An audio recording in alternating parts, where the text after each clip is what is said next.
Quant à la planète Terre, elle est vieille de 4,54 milliards d'années. Alors si notre univers et notre Terre sont aussi vieux que cela, où est passé le reste de l'histoire terrestre, de l'histoire de notre univers? Il est clair que nous ignorons l'histoire complète de la Terre. Et il y a, c'est-à-dire que les habitants des mondes visibles et invisibles qui sont descendus sur Terre à une certaine époque. C'est pour vous dire que nous ne sommes pas seuls dans l'univers. Vive le Terre à tous. J'espère que vous vous portez bien. Moi, ça va. Vous devez savoir que scientifiquement, il est dit l'univers est vieux de 13 milliards d'années. Ça, c'est la science actuelle. L'avenir nous en dira plus. Et je crois que l'univers est plus vieux que cela. Quant à la planète Terre, elle est vieille de 4,54 milliards d'années. Alors, si notre univers et notre Terre sont aussi vieux que cela, où est passé le reste de l'histoire terrestre, de l'histoire de notre univers? Voilà pourquoi c'est même le but primordial de cette chaîne Kingana. Vous restaurez l'histoire naturelle tout comme invisible, comme elle était, sans avoir ajouté quelque chose. Vous devez savoir que lorsqu'on estime la datation de l'univers, la datation surtout de la Terre, cette estimation est basée sur la datation isotopique des météorites et des roches terrestres. Et toute la communauté scientifique tombe d'accord là-dessus. C'est pour dire que la Terre est plus vieille, mais où est passé le reste de son histoire? En Afrique du Sud, dans le site de Mpumalanga, on retrouve un calendrier appelé le calendrier d'Adam. Ce calendrier est estimé d'être vieux 160 000 ans. Il est clair que nous ignorons l'histoire complète de la Terre. De partout où vous nous suivez, nous allons étudier en profondeur ensemble sur les êtres ou encore les habitants des autres mondes sur Terre. C'est-à-dire que les habitants des mondes visibles et invisibles qui sont descendus sur Terre à une certaine époque. Et je vous informe que jusqu'aujourd'hui, ils visitent la Terre. Ils visitent la Terre. C'est pour vous dire que nous ne sommes pas seuls dans l'univers, bien qu'il y ait des univers invisibles, mais au sein de notre univers, il y a plusieurs habitants. Déjà, les scientifiques nous prouvent qu'au niveau de notre univers, ils estiment qu'il y a 2000 milliards de galaxies. Et au sein de toutes ces galaxies, il y a près de 3200 systèmes solaires. Vous voyez? Donc, nous ne sommes pas forcément les seuls à contenir l'univers. Nous ne sommes pas les seuls êtres vivants dans cet univers qui renferme beaucoup de galaxies et de systèmes solaires. Alors, qu'est-ce que je veux dire par là? Ce que je veux dire, c'est que notre Terre a été visitée par les entités des mondes invisibles et des êtres des mondes visibles. Nous allons prendre des preuves des textes anciens, parce que ces textes anciens sont tirés des preuves archéologiques qui ont été découvertes dans les coins du monde. Nous allons commencer d'abord par le livre d'Enoch. Ici, dans la chaîne Kingana, nous basons notre croyance kamite sur l'appui de l'esprit. Parce que beaucoup de textes anciens ont été modifiés. Il est question que l'esprit qui inspira nos ancêtres descend et nous donne le discernement.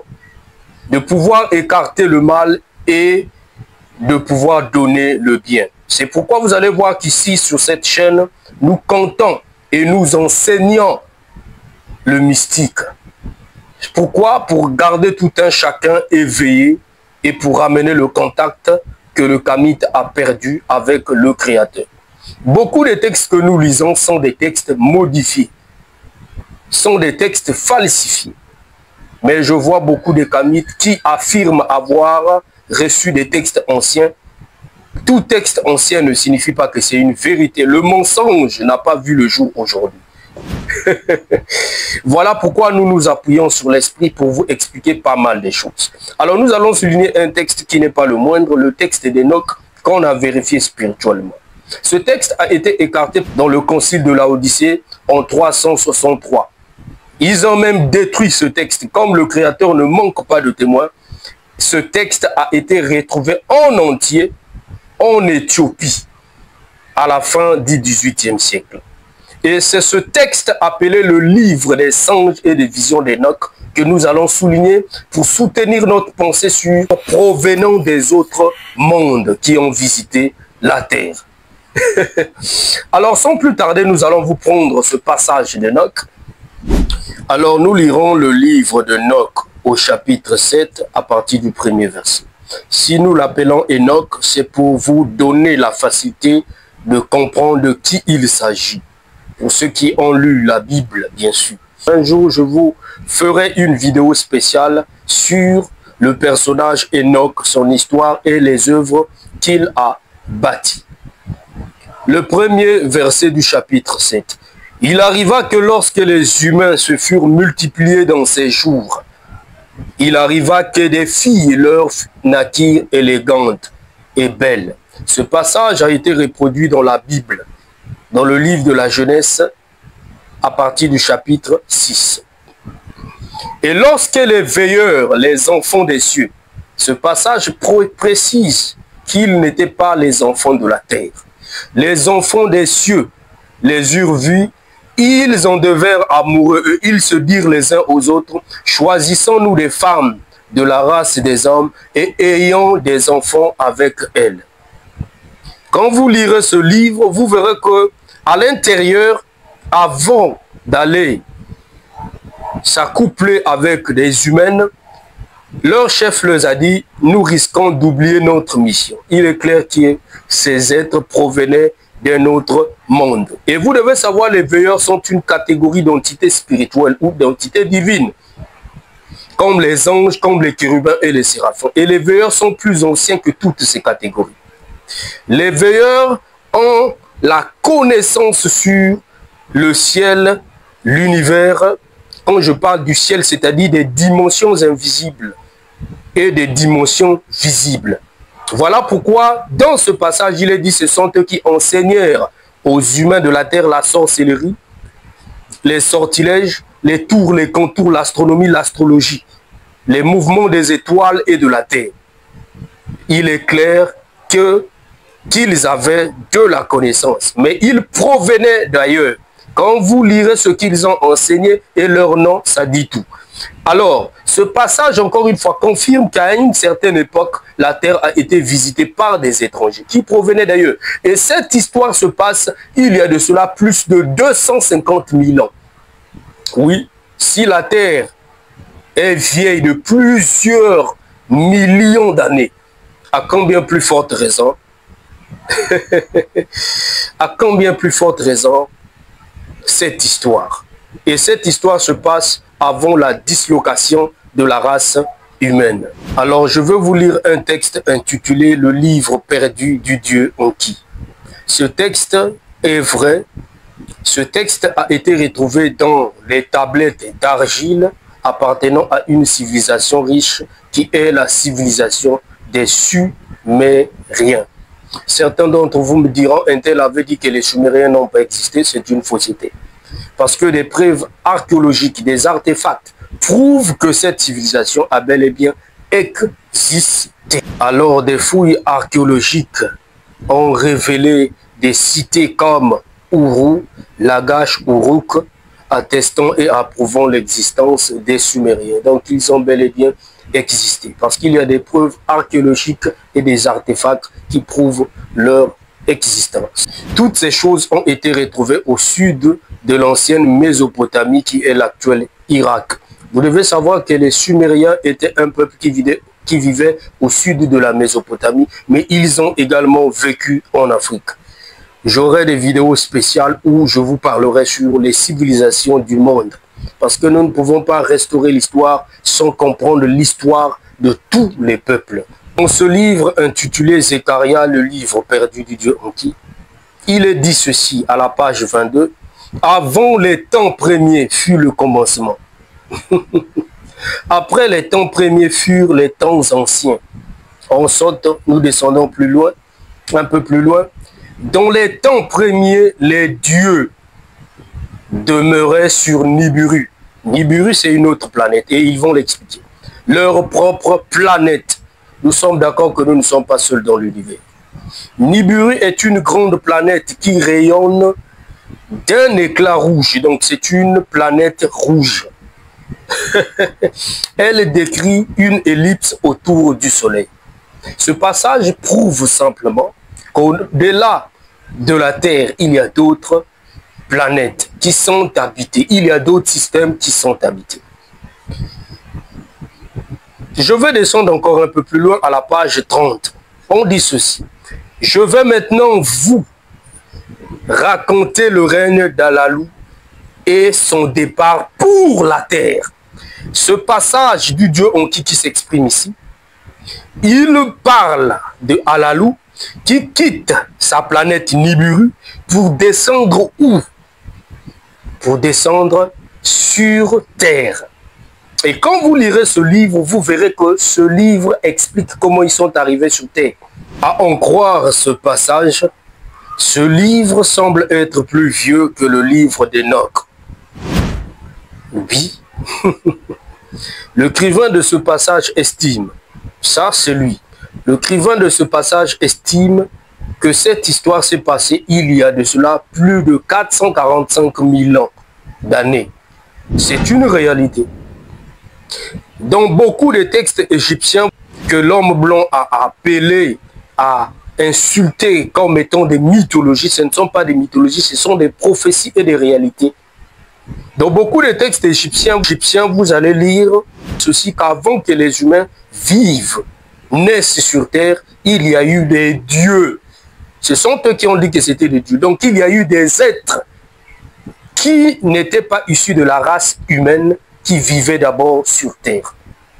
Alors nous allons poursuivre ce passage pour vous faire comprendre que la terre a été visitée il y a longtemps et nous ignorons l'histoire du passé de notre terre.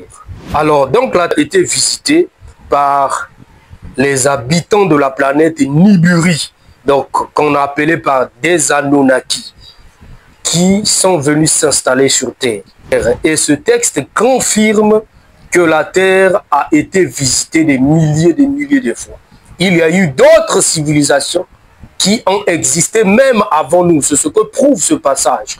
En dehors de cela, la terre a reçu des visiteurs des autres mondes. Où sont-ils passés? Ils sont quelque part dans l'univers. Alors nous allons prendre le troisième texte. Ce troisième passage que nous allons toucher, c'est celui de Thoth l'Atlante. Thoth n'est plus un personnage à présenter. Parce qu'il est dans la culture kamite, quiconque connaît la culture ou la civilisation kamite, c'est-à-dire la civilisation égyptienne, la civilisation des Kem, des Kemtu, reconnaîtra facilement cette entité. Il figure parmi les entités vénérées dans l'ancienne Égypte. Vous voyez? Alors, ce papyrus que nous allons lire date du règne du roi Khufu, le roi égyptien. Et c'est le passage de Thoth l'Atlante. La table 1, à partir de la page 3. Écoutons ce que Thoth lui-même dit. J'ai alors rassemblé mon peuple et nous sommes montés dans les grands vaisseaux du maître. Ils avaient donc des scoupes volantes. Vivement nous avons volé vers le soleil du matin. Le soleil du matin, c'est le nôtre. C'est notre étoile, notre système solaire. Pour atteindre la terre des enfants de Kem, ça dit tout. Kem, c'est le peuple kémite, le peuple kamite, le peuple des Kemtu. En nous voyant, ils devinrent furieux et ils arrivèrent avec des lances et des couteaux pour combattre. Si le peuple de Kem n'était pas souvent visité par des habitants des autres mondes, quelle serait leur attitude au temps normal? C'était d'être étonnés de voir les vaisseaux arriver sur leur terre. Mais s'ils ont pensé se défendre, c'est qu'ils avaient l'habitude d'être visités par ceux qui provenaient d'ailleurs. Il est clair que la terre a été visitée. Et ce passage prouve que nous ne sommes pas seuls dans l'univers. Parce que Thoth provenait d'ailleurs. Et il était venu ici en mission. Thoth a fait quoi?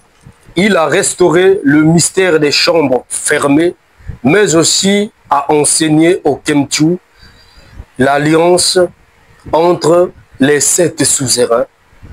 Il a enseigné les chambres de la Montie. Il a enseigné la sagesse qu'il avait acquis auprès de son peuple dans les temples qu'il a vécu pendant des années. Quand vous lirez ce texte, vous saurez ce que je dis. Alors, pour confirmer simplement la pensée de Thoth l'Atlante, nous allons prendre une presse, donc un journal de presse, qui confirme que ces êtres continuent à visiter la Terre.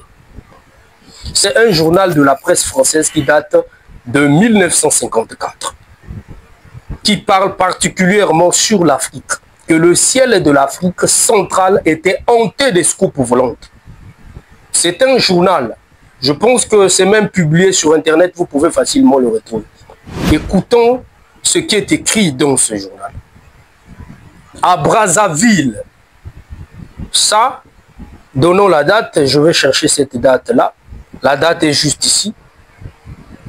Bien, on dit ceci, le 21 octobre 1954.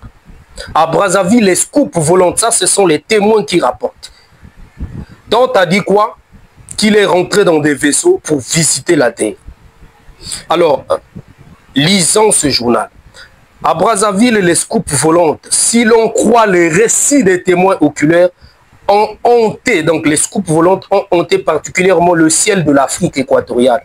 Ces derniers jours, notamment à Brazzaville, au Congo, Brazzaville, à Léopoldville, qui est actuelle Kinshasa, et à Pointe-Noire. À Brazzaville, les scoups volantes ont été aperçus à 18h45. À Kinshasa, autrefois c'était Léopoldville, à 19h. Donc elles sont apparues, ces scoups volantes, à 19h à Kinshasa. Et à 20h à Pointe-Noire, la ville où je me trouve, puis elles ont disparu. Il est clair que la Terre a toujours été visitée. Et jusqu'aujourd'hui, et moi-même je suis le témoin oculaire. En 2018, en décembre 2018, j'étais accompagné de 5 prédicateurs. Donc 6 prédicateurs. Je vous assure ce que j'ai vécu, je l'ai déjà témoigné dans l'une de mes vidéos. Une grande scoop volante est apparue sous nos yeux physiquement vers 5 heures. Nous vous invitons à suivre nos enseignements sur l'histoire et le mysticisme africain. Publiés chaque week-end, nous diffusons sur nos différentes plateformes, comme sur notre page Facebook, sur notre chaîne YouTube, sur notre chaîne TikTok et nos 2 vidéos pour